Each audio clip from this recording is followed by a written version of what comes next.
വീഡിയോയിൽ നമ്മൾ maths chapter 8 സോളിഡ്സിനെ കുറിച്ചിട്ടാണ് പഠിക്കാൻ പോകുന്നത്.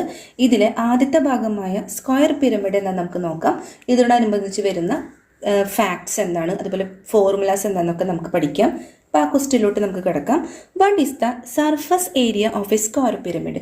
ഈ ക്വസ്റ്റ്യനിൽ സർഫസ് ഏരിയ ആണ് ചോദിച്ചിരിക്കുന്നത്. സ്ക്വയർ പിരമിഡിൻ്റെ സർഫസ് ഏരിയ രണ്ട് കാര്യങ്ങൾ നമുക്ക് തന്നിട്ടുണ്ട്. ബേസ് എഡ്ജ് 10 സെൻറ്റിമീറ്റർ തന്നിട്ടുണ്ട്, അതുപോലെ തന്നെ ലാറ്ററൽ എഡ്ജ് 13 സെൻറ്റിമീറ്റർ തന്നിട്ടുണ്ട്. സ്ക്വയർ പിരമിഡ് എന്ന് വെച്ച് കഴിഞ്ഞാൽ അതിൻ്റെ ബേസ് എന്ന് പറയുന്നത് സ്ക്വയർ ആയിരിക്കും. ഈ മൂന്ന് ഫിഗർ കൺസിഡർ ചെയ്ത് കഴിഞ്ഞാൽ നിങ്ങൾക്ക് മനസ്സിലാവും അതിൻ്റെ ബേസ് എന്ന് പറയുന്നത് സ്ക്വയർ ആയിരിക്കും. അതുപോലെ തന്നെ 4 ട്രയാങ്കിൾസ് അതിനെ ചുറ്റിയിരിക്കും. ഇതാണ് സ്ക്വയർ പിരമിഡ് എന്നതുകൊണ്ട് ഉദ്ദേശിക്കുന്നത്. അതുപോലെ തന്നെ സ്ക്വയർ പിരമിഡിൻ്റെ സർഫസ് ഏരിയ കണ്ടുപിടിക്കാൻ പറഞ്ഞു കഴിഞ്ഞാൽ നമുക്കറിയാം സ്ക്വയർ പിരമിഡിൽ എന്തൊക്കെ ഉണ്ടായിരിക്കും? സ്ക്വയർ ഉണ്ടായിരിക്കും, ട്രയാങ്കിൾ ഉണ്ടായിരിക്കും. ഈ ഏരിയ ഓഫ് സ്ക്വയറും ഏരിയ ഓഫ് ട്രയാങ്കിളും കൂട്ടിക്കഴിഞ്ഞ് കഴിഞ്ഞാൽ നമുക്ക് surface area of square pyramid കിട്ടും. ഇവിടെ കണ്ട surface area of a square pyramid നമുക്ക് എങ്ങനെ കണ്ടുപിടിക്കാം? Area of square plus area of triangle. Square പിരമിഡിൽ രണ്ട് കാര്യങ്ങളേ ഉള്ളൂ, ഒന്ന് സ്ക്വയറും ഒന്ന് ട്രയാങ്കിളും. ഇവ തമ്മിലുള്ള ഏരിയ കണ്ടുപിടിച്ച് അത് കൂട്ടിക്കഴിഞ്ഞ് കഴിഞ്ഞാൽ നമുക്ക് surface area of square pyramid കിട്ടും. ഇതിൽ ആദ്യത്തെ പോയിന്റ് എന്താണ്? ഏരിയ ഓഫ് സ്ക്വയർ കണ്ടുപിടിക്കാം. ഇവിടെ ഒരു പിക്ചർ കണ്ടാൽ നമുക്കറിയാം ഏരിയ ഓഫ് സ്ക്വയർ എന്ന് പറയുമ്പോൾ അതിൻ്റെ ബേസ് എഡ്ജ് എത്രയാണോ അതാണ് സ്ക്വയറിൻ്റെ സൈഡായിട്ട് വരുന്നത്. അപ്പോൾ ഈ ബേസ് എഡ്ജാണ് ഇവിടെ 10 ആയിട്ടാണ് വരുന്നത്. അപ്പോൾ നമുക്ക് സ്ക്വയറിൻ്റെ ഏരിയ എങ്ങനെ കണ്ടുപിടിക്കാം? സൈഡ് ഇൻറ്റു സൈഡ്, അതായത് 10 ഇൻറ്റു 10 എത്രയാണ്? 100 സ്ക്വയർ സെൻറ്റിമീറ്റർ. സെൻറ്റിമീറ്ററിൽ തന്നുകൊണ്ട് 100 സ്ക്വയർ സെൻറ്റിമീറ്റർ. അപ്പോൾ നമുക്ക് ഏരിയ ഓഫ് സ്ക്വയർ കിട്ടി. അടുത്തത് ഏരിയ ഓഫ് ട്രയാങ്കിൾ എങ്ങനെ കണ്ടുപിടിക്കും? ഏരിയ ഓഫ് ട്രയാങ്കിൾ എന്ന് പറഞ്ഞത് half into base into height ആണ്, അഥവാ ഹാഫ് ഇൻറ്റു BH അല്ലെങ്കിൽ ഹാഫ് BH എന്നറിയപ്പെടും. ഇവിടെ 3-4 കാര്യങ്ങൾ ശ്രദ്ധിക്കാണ്ട്. ട്രയാങ്കിളിൽ ബേസ് എന്ന് പറയുന്നത് പകുതിയാവും. അതായത് ഈ ഒരു പിക്ചർ എടുത്തു കഴിഞ്ഞ് കഴിഞ്ഞാൽ ഇവിടെ നമുക്കറിയാം ബേസും ഹൈറ്റും ഹൈപ്പോട്ടന്യൂസും കണ്ടുപിടിക്കണമെങ്കിൽ അതൊരു 90 ഡിഗ്രി ഉള്ള ഒരു റൈറ്റ് ആംഗിൾ ട്രയാങ്കിളിനെ കൺസിഡർ ചെയ്യണം. അപ്പോൾ ഈ ഒരു പിക്ചറിൽ ബേസ് എന്ന് പറയുന്നത് പകുതിയാക്കിയിട്ട് നമുക്ക് എടുക്കാൻ പറ്റുള്ളൂ. അതുപോലെ തന്നെ ഹൈറ്റ് എന്ന് പറയുന്നത് 90 ഡിഗ്രി വരുന്ന ആ ഒരു സൈഡിനാണ് ഹൈറ്റ് എന്ന് പറയുന്നത്, അഥവാ സ്ലാൻഡ് ഹൈറ്റ് എന്ന് പറയുന്നത്. ചെരിഞ്ഞിരിക്കുന്ന ആ ഒരു ഹൈപ്പോട്ടന്യൂസ് എന്ന ഭാഗത്തെ നമ്മൾ ലാറ്ററൽ എഡ്ജസ് എന്നാണ് വിളിക്കുന്നത്. അപ്പോൾ ഇവിടെ 3-4 കാര്യങ്ങൾ ശ്രദ്ധിക്കണം. ഇവിടുത്തെ ബേസ് എന്ന് പറയുന്നത് പകുതിയാവും, ഹൈറ്റ് എന്ന് പറയുന്നതാണ് സ്ലാൻഡ് ഹൈറ്റ് എന്നറിയപ്പെടുന്നത്, ലാറ്ററൽ എഡ്ജസ് ആണ് ഹൈപ്പോട്ടന്യൂസ് എന്നറിയപ്പെടുന്നത്. ഇത്തരം കാര്യങ്ങളൊക്കെ അറിഞ്ഞിരുന്നാൽ മാത്രമേ നമുക്ക് ഇത്തരം ചോദ്യങ്ങൾക്ക് ആൻസർ ചെയ്യാൻ പറ്റുള്ളൂ. അപ്പോൾ നമുക്കിവിടെ ബേസ് തന്നിട്ടുണ്ട്, ഹൈറ്റ് കണ്ടുപിടിക്കണം, ഹൈപ്പോട്ടന്യൂസ് ഇട്ട് തന്നിട്ടുണ്ട്. അപ്പോൾ നമുക്ക് പൈതഗോറസ് തിയറം വെച്ചിട്ട് ബേസ് ഇവിടെ പകുതിയാവും അല്ലേ? ബേസ് എന്ന് പറഞ്ഞത് 10 ആണ്, 10/2 5 സെൻറ്റിമീറ്റർ ആണ് കിട്ടും. ഇനി ഹൈറ്റ് നമുക്ക് കിട്ടിയിട്ടില്ല, അപ്പോൾ ഹൈറ്റ് ഇവിടെ കണ്ടുപിടിക്കണം. അതുപോലെ തന്നെ ഹൈപ്പോട്ടന്യൂസ് അഥവാ ലാറ്ററൽ എഡ്ജ് എന്ന് പറഞ്ഞ് നമുക്ക് തന്നിട്ടുണ്ട് 13 സെൻറ്റിമീറ്റർ. ഇനി ഇത് വെച്ചിട്ട് പൈതഗോറസ് തിയറം വെച്ചിട്ടാണ് നമ്മൾ ഹൈറ്റ് കണ്ടുപിടിക്കുന്നത്. By using Pythagoras theorem height അഥവാ സ്ലാൻഡ് ഹൈറ്റ് എന്നൊക്കെ പറയുന്നത് root of hypotenuse square minus base square. ഇവിടെ ശരിക്കും L എന്നാണ് കേട്ടോ. സ്ലാൻഡ് ഹൈറ്റ് L അഥവാ H, സ്മോൾ h എന്നൊക്കെയാണ് ഇടാം. അപ്പോൾ ഹൈറ്റ് അഥവാ സ്ലാൻഡ് ഹൈറ്റ് എന്ന് പറഞ്ഞത് root of hypotenuse square minus base square. Hypotenuse square എന്ന് പറയുന്നത് എന്താണ്? 13 സ്ക്വയർ ആണ്, മൈനസ് ബേസ് സ്ക്വയർ എന്ന് പറഞ്ഞത് നമ്മൾ നേരത്തെ പഠിച്ചു /2 ചെയ്യണം. എന്നാലാണ് നമുക്ക് ഈ ബേസ് 10 എന്നെടുത്ത് എഴുതരുത്, 10/2 എന്നെ പകുതിയാക്കിയിട്ട് വേണം എഴുതാൻ. 5 square is equal to root 169 minus 25. ഇത് എത്ര കിട്ടി? റൂട്ട് 144 എന്ന് കിട്ടി. അപ്പോൾ റൂട്ട് 144 എത്രയാണ്?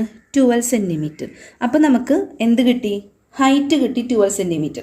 ഇനി നമ്മൾ ഹാഫ് BH എന്ന് പറഞ്ഞ ഫോർമുലയിൽ സബ്സ്റ്റിറ്റ്യൂട്ട് ചെയ്താൽ മതി. അതായത് ഏരിയ ഓഫ് ട്രയാങ്കിൾ എന്ന് പറഞ്ഞത് half into base into height ആണ്. അപ്പോൾ ഹാഫ് ഇൻറ്റു ഇവിടുത്തെ ബേസ് എന്ന് പറഞ്ഞത് 10 ആക്കിയിട്ട് എടുക്കണം. നമ്മൾ ഹൈറ്റ് കണ്ടുപിടിക്കാൻ വേണ്ടിയിട്ടാണ് നമ്മൾ ബേസിനെ 2 ആക്കി എടുത്ത്. പക്ഷേ ഇവിടുത്തെ ബേസ് എന്തായിരിക്കും? 10 ആയിരിക്കും. ഇൻറ്റു എന്ത് കിട്ടി? 12. ഹൈറ്റ് എന്ന് പറയുന്നത് 12 ആണെന്ന് കിട്ടി. വെട്ടിക്കളയാം. 5 × 12 എന്ന് പറയുന്നത് എത്രയാണ്? 60.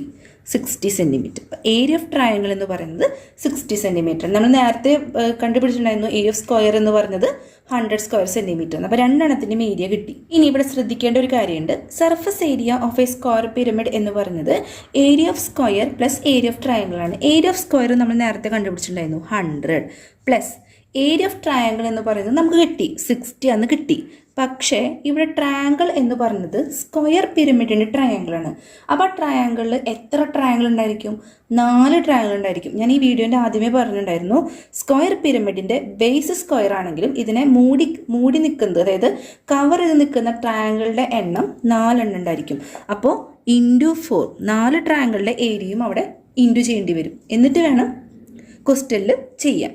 ഈസ് ഈക്വൽ ടു 100 പ്ലസ് 240 എന്ന് കിട്ടും. അതായത് 340 സ്ക്വയർ സെൻറ്റിമീറ്റർ. ഇവിടെ ക്വസ്റ്റ്യനിൽ സെൻറ്റിമീറ്റർ തന്നുകൊണ്ട് സർഫസ് ഏരിയ ആയതുകൊണ്ട് സ്ക്വയർ സെൻറ്റിമീറ്റർ എന്ന് യൂണിറ്റ് എടുത്തത് 340 സ്ക്വയർ സെൻറ്റിമീറ്റർ എന്ന് ആൻസർ കിട്ടും. അടുത്ത ക്വസ്റ്റ്യൻ നോക്കി.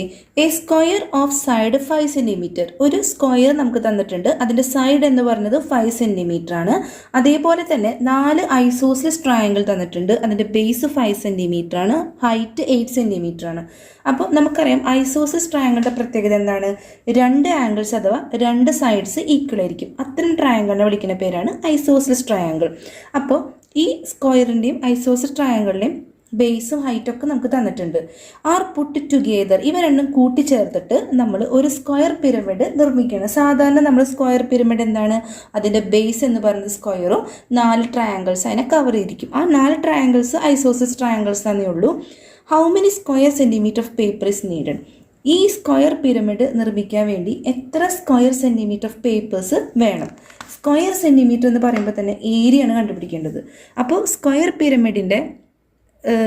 പിരമിഡ് ചേർത്തുണ്ടാക്കിയത് സ്ക്വയറും ഐസോസിലസ് ട്രയാങ്കിളാണ്. അപ്പോൾ ഈ രണ്ടെണ്ണത്തിൻ്റെ ഏരിയ കണ്ടുപിടിച്ചാൽ മതി. അതായത് ഏരിയ ഓഫ് സ്ക്വയർ ആദ്യം കണ്ടുപിടിക്കേണ്ടത് ഏരിയ ഓഫ് സ്ക്വയർ ആണ്. നമുക്കറിയാം 5 സെൻറ്റിമീറ്റർ തന്നേക്കുന്നത്. അപ്പോൾ 5 × 5 എത്രയാണ്? 25 സ്ക്വയർ സെൻറ്റിമീറ്റർ. അപ്പോൾ ഏരിയ ഓഫ് സ്ക്വയർ നമുക്ക് കിട്ടി. ഇനി ഏരിയ ഓഫ് ട്രയാങ്കിൾ നമുക്കറിയാം half into base into height ആണ്. ഇവിടെ ബേസും ഹൈറ്റും നമുക്ക് തന്നിട്ടുണ്ട്. Half into base into height വെട്ടിക്കളയുമ്പോൾ 20. എത്ര ഐസോസിലസ് ട്രയാങ്കിൾ ഉണ്ടായിരിക്കും? 4.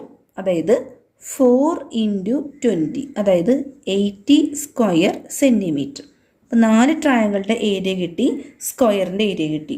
ഇനി സർഫസ് ഏരിയ കാണാൻ, surface area of square pyramid കാണാൻ എന്ത് ചെയ്യും? ഈ 2 ഏരിയയും കൂടി കൂട്ടിയാൽ മതി. നമ്മൾ നേരത്തെ കണ്ടുപിടിച്ച സ്ക്വയറിൻ്റെ 25 പ്ലസ് 80 അതായത് സ്ക്വയറിൻ്റെ ഏരിയയും പിരമിഡ് ട്രയാങ്കിളിൻ്റെ ഏരിയയും കൂടി കൂട്ടുമ്പോൾ 105 സ്ക്വയർ സെൻറ്റിമീറ്റർ എന്ന് ആൻസർ കിട്ടും.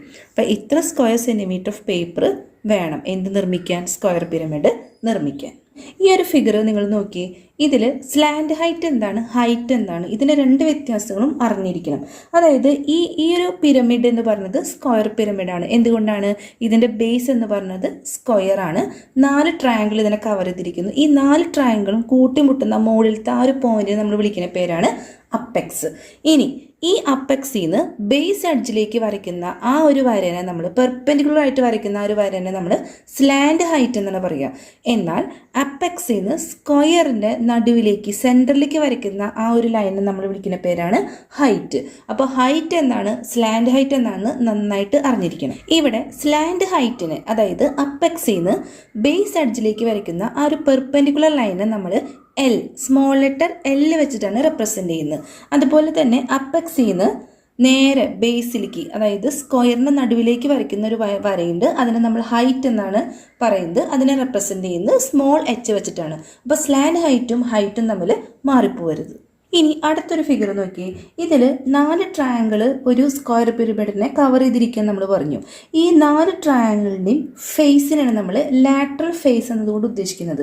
അപ്പോൾ ഒരു സ്ക്വയർ പിരമിഡിൻ്റെ ഏരിയ കിട്ടണമെങ്കിൽ സ്ക്വയറിൻ്റെ ഏരിയയും കിട്ടണം, അതുപോലെ തന്നെ ട്രയാങ്കിളിൻ്റെ ഏരിയ കിട്ടണം. അപ്പോൾ area of the lateral each surface, അതായത് ലാറ്ററൽ സർഫസ് ഏരിയ എന്ന് പറഞ്ഞു കഴിഞ്ഞാൽ 4 ട്രയാങ്കിളിൻ്റെ ഏരിയ എന്ന് അർത്ഥമുള്ളൂ. അപ്പോൾ ലാറ്ററൽ സർഫേസ് എന്ന് പറയുന്നത് ട്രയാങ്കിളിൻ്റെ ഫേസിനെയാണ് ലാറ്ററൽ ഫേസ് എന്ന് പറയുന്നത്. നിങ്ങൾക്ക് ഈ വീഡിയോ ഇഷ്ടപ്പെട്ടാൽ ലൈക്ക് ചെയ്യാനും സബ്സ്ക്രൈബ് ചെയ്യാനും മറക്കരുത്. മാക്സിമം നിങ്ങൾ നിങ്ങളുടെ ഫ്രണ്ട്സിലേക്കൊക്കെ ഈ വീഡിയോ ഷെയർ ചെയ്യണേ.